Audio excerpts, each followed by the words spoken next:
Hello, everybody. Thank you so much for tuning in today. This is the Bodega Cat Book Club Health Edition.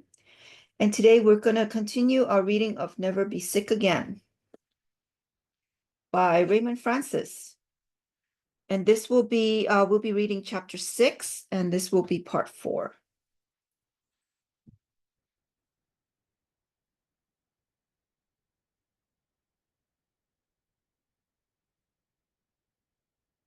Okay, here we go. Beware of the air in your home.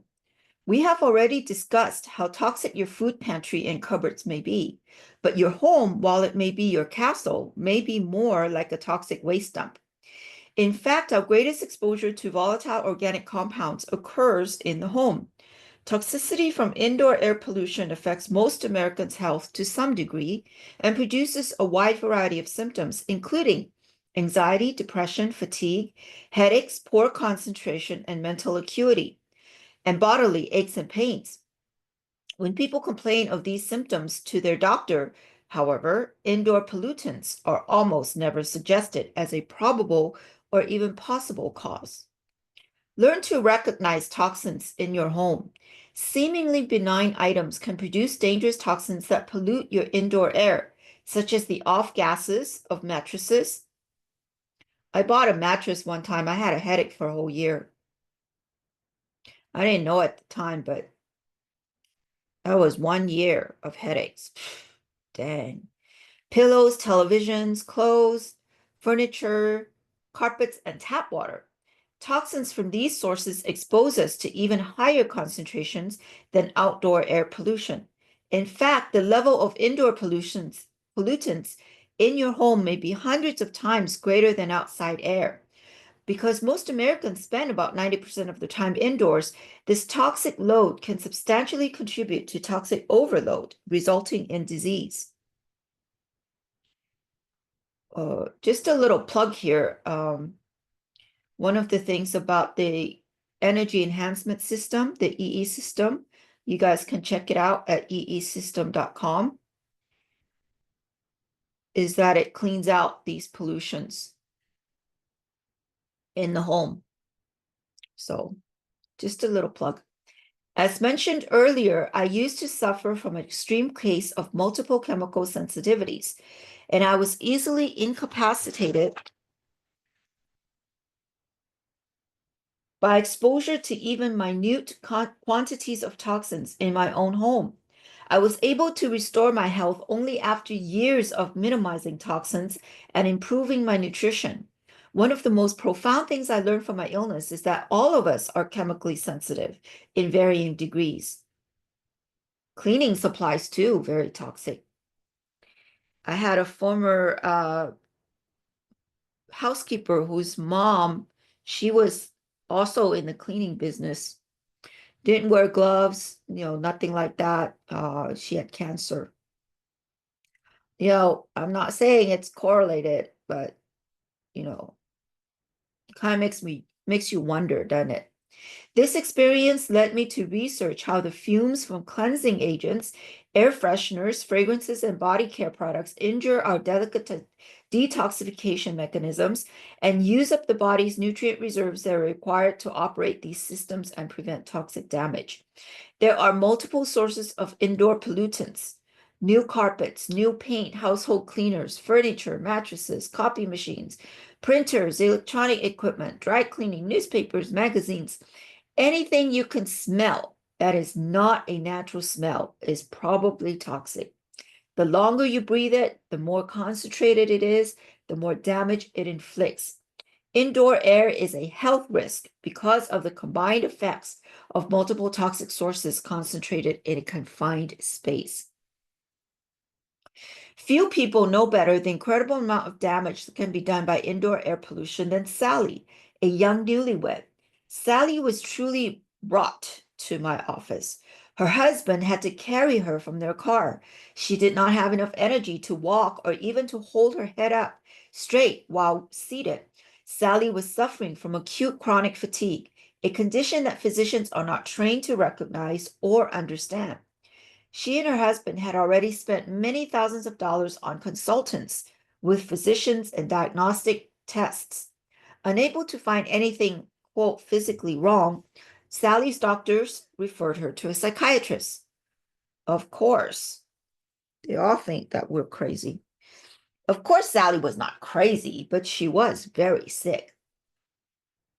Her cells were malfunctioning so badly that she had become totally disabled.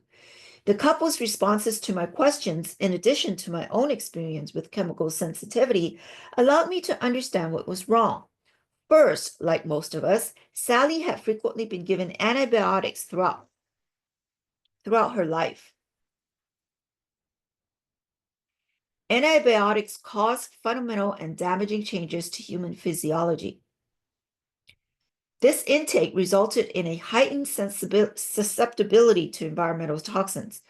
I asked many questions about Sally's medical history, diet, lifestyle, and environment before focusing on the toxin pathway as the most important factor. Sally was a writer, and her husband had converted their oversized laundry room into an office for her. Also in that room was a gas-fired water heater. Oh, that doesn't sound good. Natural gas appliances release toxic gases, including nitrogen dioxide, carbon monoxide, and small amounts of the natural gas itself. With insufficient ventilation, the gases became concentrated, and poor Sally was breathing them all day long. She began to suffer from sore eyes, sore throats, eye irritations, respiratory problems, headaches, and eventually chronic fatigue. I recommend they install an electric hot water heater. Sally's worst symptoms, immediately were alleviated, although significant damage had already been done, both by the gases and the antibiotics. Her health was restored eventually after she worked to reverse the damage through improved diet and nutritional supplementation. One of the great joys in my life is to watch someone like Sally go from being sick and disabled with little to look forward to smiling once again and enjoying life. I'm saddened to think how many people remain sick because of their physicians do not understand the toxin pathway, and have no idea how to help them. In fact, physicians who prescribe antibiotics and other medications often create susceptibility to such problems in the first place. Gas-fired appliances, hot water heaters, ovens, stoves, furnaces, fireplaces, or clothes dryers diffuse toxic gases into the surrounding air. If you have such appliances, try to keep them out of your living space and put furnaces, clothes dryers, and water heaters in a garage, shed, or breezeway, along with stored volatiles such as paints and cleaning fluids. As a gas stove, because it is in your living space, should be replaced or at least very well ventilated. In my own recovery process, I had to convert from a gas to an electric water heater because I had become so sensitive to these toxins. That might be something to look into. I have a gas water heater, but it's a old one I've had for a long time. And right now I don't have the budget to get a new one. So, but interesting. Electric water heater. Giving off toxic gases is an especially common problem with products when they are new. At one of my seminars, a woman named Diane raised her hand and explained that she was suffering from splitting headaches. After hearing the story about Sally, Diane realized that her headaches coincided with the purchase of a new car. She suspected a connection. Her new car was off-gassing toxins, producing the new car smell.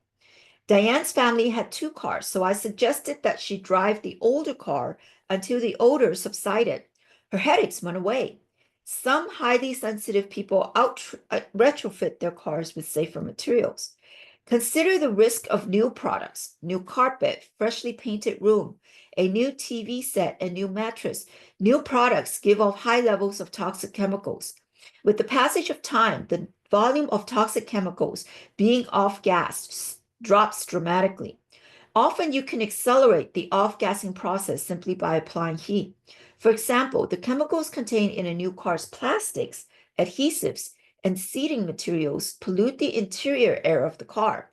During the first few months, try to leave a new car parked in the hot sun with the windows up to bake up the toxins. Air it out regularly and be sure to air it out before and while you drive. The risk of new paint is something my friend Jim discovered when he went from being generally in good spirits to suffering the worst depression of his life. Actually, he felt suicidal. I immediately tried to isolate the cause of Jim's malfunctioning cells. Interesting. I wonder if suicide tendencies would be more of a chemical imbalance or cellular imbalance rather than psychological. Interesting, eh? I discovered that Jim just had the interior of his house painted. Paint off gases neurotoxins that can affect moods and mental function. New paint takes at least 2 months to reach reasonable levels of safety for most people, depending on biochemical individuality, which is why it is best to paint only one room at a time and to close freshly painted rooms off as much as possible while they are off gassing. Absolutely do not sleep in a freshly painted room. A good idea is to schedule painting just before leaving on a vacation. Jim stayed at his son's house for several weeks and his problem was solved. Another example of toxic off-gassing was brought to my attention when a woman suffering flu-like symptoms came to me for help. Ellen Marie had, quote, caught the flu around Christmas time the previous year and still was not well. Her physicians were dumbfounded, as anyone would be if they focused only on mitigating her symptoms. I discovered that Ellen Marie had moved into a newly constructed luxury home 4 months prior to coming down with the flu. Her new home was constructed with particle board, which off-gases formaldehyde, a highly toxic and carcinogenic chemical. Plywood also will off-gas formaldehyde, but far less of it. Plywood. Some new man-made building materials no longer contain formaldehyde, but the substitutes used, such as isocyanates, are also toxic. This poor woman was suffering from subtle and constant formaldehyde poisoning. Her symptoms include immune suppression, respiratory problems, coughing, throat irritation, headaches, insomnia, nausea, and fatigue. I suggested to Ellen Marie that she sell her new home and move to a safer environment. She chose not to move and she remained ill. Always select building materials and furniture that are made from real wood or at least plywood, but not particle board. From real wood or plywood. Good to know. Inventory your home's hazards. Do you have carpets in your home? And if so, from what are those carpets made? Carpets made from synthetic fibers such as plastic, such as nylon, acrylic, or polyester, especially when new off-gas large amounts of toxins. Ooh, polyester and nylon. That's what our clothes are made of. Carpets are among the most significant contributors to the toxicity of indoor air.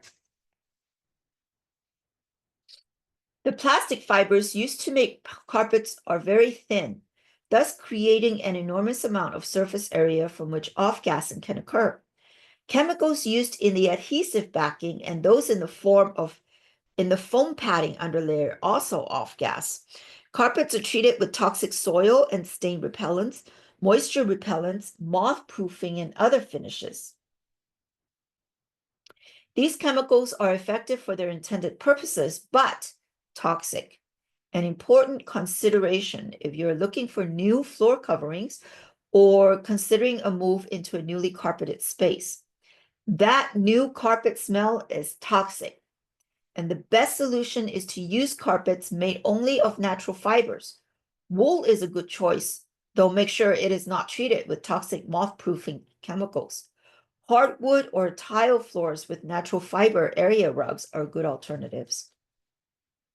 How about the air quality in your bedroom, which you typically breathe and which you typically breathe for 8 consecutive hours a day? What is the composition of your mattress? We spend 1/3 of our lives in bed and spending most of that time immediately next to even mildly toxic chemicals can take a huge toll. Most mattresses today are made of synthetic materials, polyester, polyurethane, treated with dyes, flame retardants, etc., which can off-gas for years and poison you while you're sleeping. Fortunately, 100% natural mattresses are available. Also, with doctor's prescription, you can obtain mattresses manufactured without toxic flame retardants that otherwise are required by law. Isn't that really, that sounds really ridiculous. You need a doctor's prescription to get healthy mattress. I don't know. That just doesn't sound right. Oh my gosh. We do live in a very messed up world. At the very least, if you purchase a standard mattress, put it in the garage and allow it to off-gas for a few months before sleeping on it. Yeah, it'd be nice if I'd known that when I bought my mattress. It was a cheap mattress too, and it was on sale. Boy, sometimes it pays to um spend a little bit more money to get the good ones than to get cheap ones. Cheap doesn't always mean good. Also, enclose the mattress within a thin polyurethane drop cloth or a tightly woven barrier cloth that limits the amount of toxins you breathe nightly. Also, use pillows made from natural materials such as down. Now, look in your bathrooms. It's likely that enough toxic chemicals are there to make anybody sick. But toxic products include not only toilet bowl cleaners and air fresheners, but items such as toothpaste, mouthwash, hairspray, cosmetics, shampoo, and soap, not to mention the toxic chlorinated water coming out of the tap. All of these products can be replaced with safer, simpler items available in health food stores. They will be equally effective without harming your teeth. The laundry room is another toxic site. Detergents, bleach, spot removers, and fabric softeners all contain chemicals that are toxic to you and to the environment. Manufacturers have lulled us into complacency with the term biodegradable detergents. This fact has little to do with the eventual health and environmental impact of these synthetic chemicals. That's a marketing gimmick. Biodegradable means only that at some point the detergent will lose its foaming properties. Purchase unscented products. Detergents can be replaced with soap-based products, while bleach can be replaced with safer sodium percarbonate or hydrogen peroxide. And I've been doing some research on making your own cleaning supplies and detergents. That's a rabbit hole I've been kind of going down.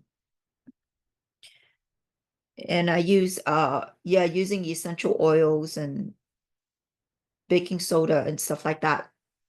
Natural stuff. And cheaper too. Yeah, cheaper than store-bought. Furniture anywhere in the house, but especially in bedrooms, can present significant risks. Today, furniture often is made with toxic synthetic materials, polyester, polyurethane, polystyrene, and polyvinyl chloride, which off-gas toxic vapors. Likewise, some types of furnitures are made of particle board, which, as already mentioned, will off-gas formaldehyde and then covered with wood or plastic veneer. I just had a thought, if you look at rich people's house or office, they use real wood. I just thought about that. They're beautiful. The real woods are beautiful furnitures. Yeah.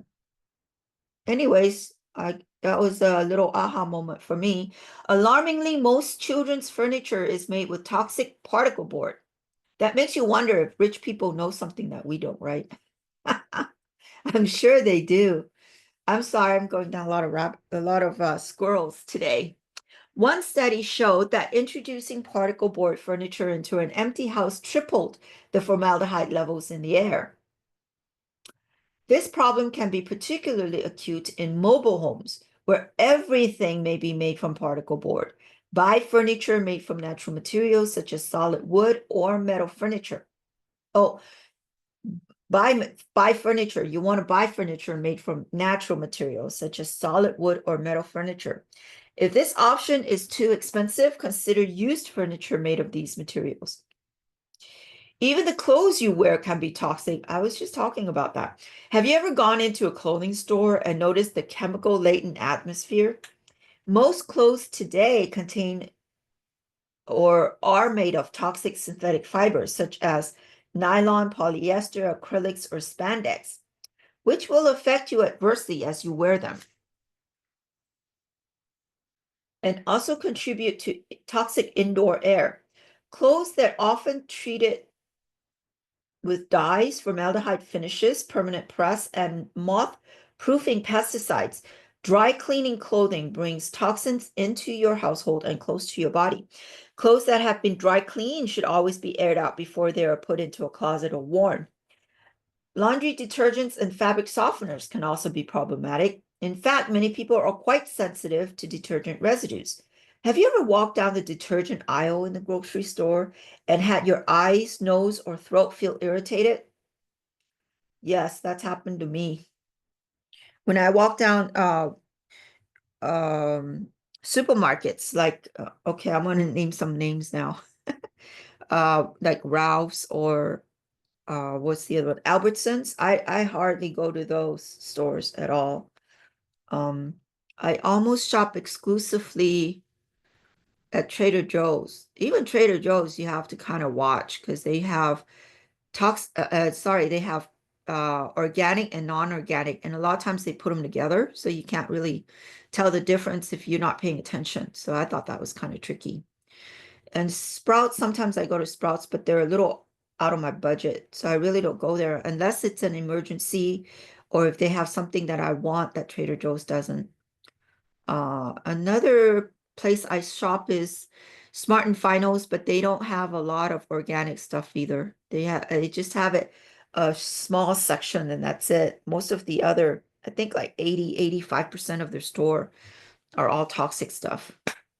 So I don't really shop there either. Anyways, it's kind of depressing when you think about it. So I try not to think about it. Okay. Toxins in those boxes are off-gassing. When washing your clothes, use environmentally friendly and unscented laundry products available in health food stores. Do not use scented fabric softeners. These products might make your clothes smell, quote, fresh and clean, but that smell is toxic. I kind of wonder too, some of these fabric softeners say they use essential oils. You still have to read the ingredients. Always read the ingredients. Even then, be skeptical about it. Buy clothes made of natural materials such as wool and cotton and use natural cleaning products. After you have taken steps to reduce or eliminate products that are toxic, make sure to also keep your home or office well ventilated. Modern homes and office buildings are built a lot tighter than older constructions to save on energy costs. While reducing energy waste is a good thing, reducing air circulation allows pollutants to accumulate to higher concentrations. For this reason, high quality air filters that will filter out both particulate matters and gaseous hydrocarbons can be helpful. Use them in rooms where you spend a great deal of time, such as your office or bedroom. Obvious as it sounds, the most important thing you can do to keep your indoor air clean is to stop introducing pollutants in the first place. Before you purchase something new, consider if that product might contribute to your indoor pollution. As mentioned earlier, after you buy something, give it a chance to off gas before you put it in your living environment. When I purchase a new television or computer monitor, I put it in the garage, turn it on, and leave it there until I can no longer detect an odor. Hang your dry cleaning outdoors or a well-ventilated area until you can no longer detect an odor. Do not use products that have powerful chemical odors such as mothballs or air fresheners. Use heat or sunshine to help expedite the off-gassing process whenever possible. Health and beauty products that fail. Yeah, that's another biggie.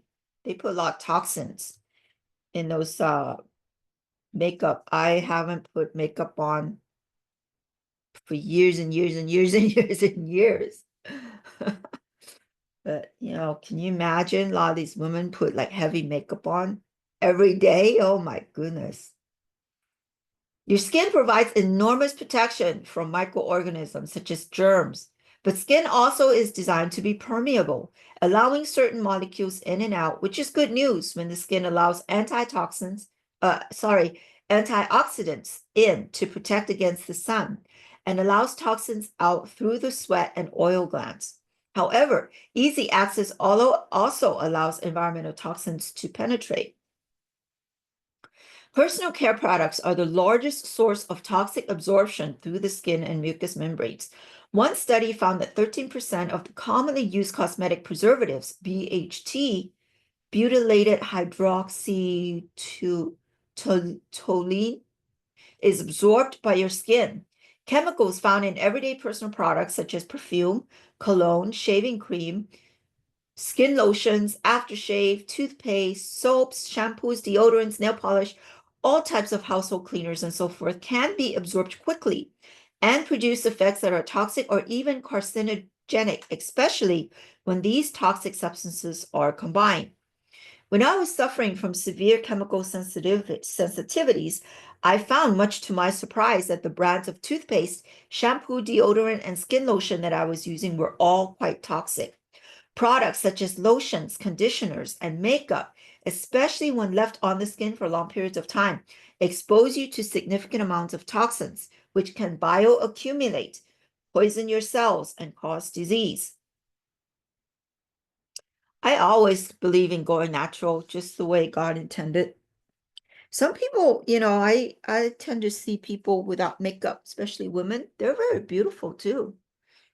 You don't have to put stuff on your face to make you look pretty.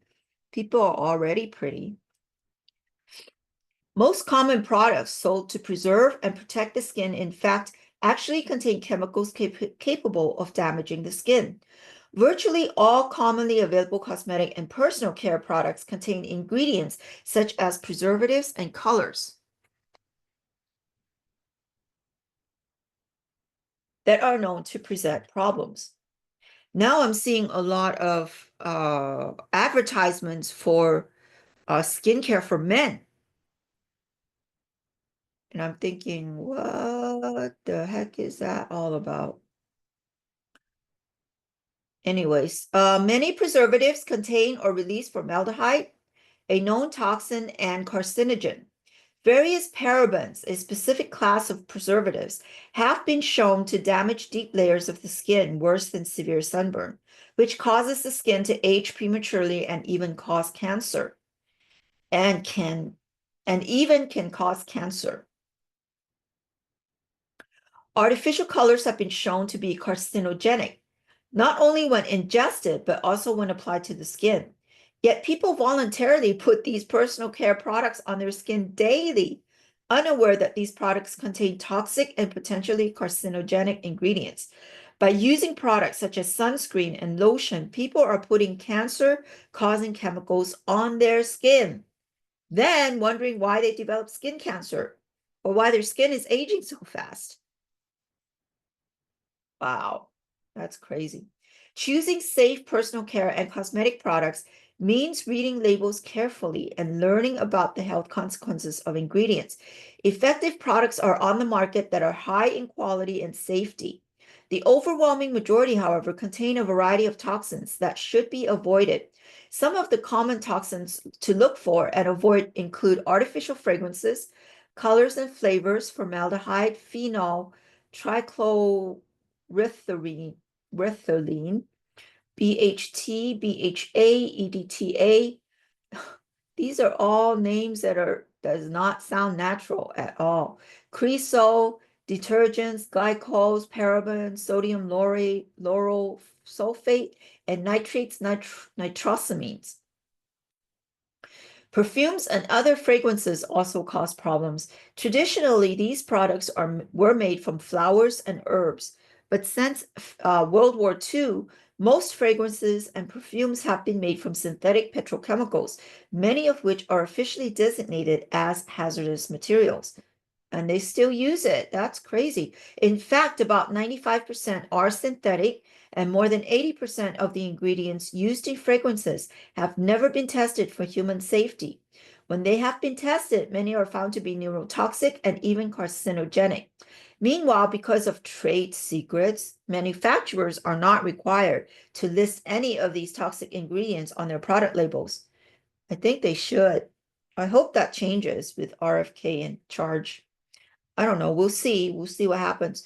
Worse, these fragrances are not just in perfumes, but in everything from kitty litter to shampoos. Yes, kitty litters. That was another rabbit hole that I've been going down. And I've been trying different quote unquote natural kitty litters. Some that we like, some we not don't quite like. So I don't know. We'll see. To shampoos, soaps, lotions, shaving creams, household cleaners, laundry detergents, and numerous other products. Fragrances now pollute our homes, schools, workplaces, stores, churches, and other public places. People who regularly use synthetic perfumes are putting a heavy toxic burden on their bodies and our pets too. That's why our pets are sick, you know. You're seeing human illnesses and conditions on the pets, like cancer and heart issues and kidney failure. And I wonder, it's common for cats to have kidney failure or kidney disease, and I wonder if that's um related to the litter that we use, the kitty litter, the food that we give them, the water that we give them. Wow. All related. The solution is to use essential oils made from natural ingredients, such as flowers and herbs, if tolerable, and to avoid household and personal products made with synthetic fragrances. Yeah, I'm pretty heavy on essential oils. There are one or two companies that I use, but even then, you kind of have to vet them, because you never know. Unless you have your own lab and you test all the chemicals and things that you use, you never really know. So you just have to kind of go with what the company says, right? How long have they been in business, what they say on their website, whether they use toxins or not, and list them. Uh, you know, uh, their reputation, things like that. So it's hard. It's not easy. You gotta be educated as a consumer. You have to be knowledgeable, and you have to empower yourself, because you can't just sit around and have government save you. Nobody's going to save you. Sorry, guys. Nobody's going to save you. Only you can save yourself. And I think reading books like this is the first step. Okay. All right. That's my little rant for today. Thank you for listening. I have spent years researching the toxic effects of chemicals used to make products that people consume on a daily basis. I discovered that regular toothpaste, for example, contains numerous toxins such as fluoride, artificial colors, flavors, sweeteners, and synthetic detergents, all of which can bioaccumulate in the body and lead to toxic overload. And they give those stuff to kids. Fluoride, artificial colors, they make it happy and colorful, and all kinds of they're all marketing gimmicks. All marketing gimmicks. That's it. Toothpaste, and it works. Those people are smart. So you have to always be on the alert. Excuse me. Toothpaste is especially important because the new mucous membranes in your mouth are very permeable. So if you expose yourself to toxic toothpaste several times a day, you subject yourself to a lot of toxins. And I have this theory that if you keep your body alkaline, like eating alkaline food, drink alkaline water, things like that, you might not even need to brush your teeth. You could probably brush your teeth with baking soda or something like that, because you won't ever have uh cavities or gum disease or anything like that, because those are all symptoms of an acidic mouth. I eventually selected a toothpaste for my personal use that was both safe and effective. See Appendix C. But it took 18 months of research to find it. That's interesting. Wow, let's check it out. I'm very interested in that. I put in a link for a toothpaste that I use. It's called Fresh Mouth. And I don't get commission or anything or money from promoting them, but they use silver. They use silver as their ingredient. And if in the alternative medicine area, silver is used for like wound care. It's really good for wound care, for uh, good for other diseases and stuff like that. Let's read about the toothpaste. Because almost all toothpaste is toxic, I looked for a toothpaste that would clean teeth without adding to toxic overload. The mucous membranes in the mouth are highly permeable, and chemicals in toothpaste pass right through the membranes into the bloodstream, where they can bioaccumulate in the body to toxic levels. Toxins such as sodium lauryl sulfate, fluoride, artificial sweeteners. Yeah, artificial sweeteners like oh, it slips my mind what that is. The one they use a lot, aspartame, aspartame. Yeah, that's pretty bad. Artificial colors and artificial flavors are common contaminants in toothpaste. The brand I selected after 18 months of research is Weleda. While there are many other acceptable brands, I did not find any in my search that were superior to Weleda. If you decide to look for one on your own, the objective is to find a brand that is made from only natural and exceptionally pure raw materials. For additional information about these products, go to www.beyondhealth.com or call 800-250-3063. Now, keep in mind, this book was published in, let me see, 2002. So I don't know if that company is still here, or if that website is still valid, or if that phone number is still valid. So you guys can call, check it out, and let us know what you find in the comments below, so the community uh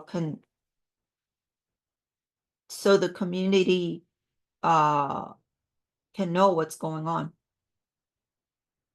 Okay. And I'll leave the toothpaste that I used in the description box below as well.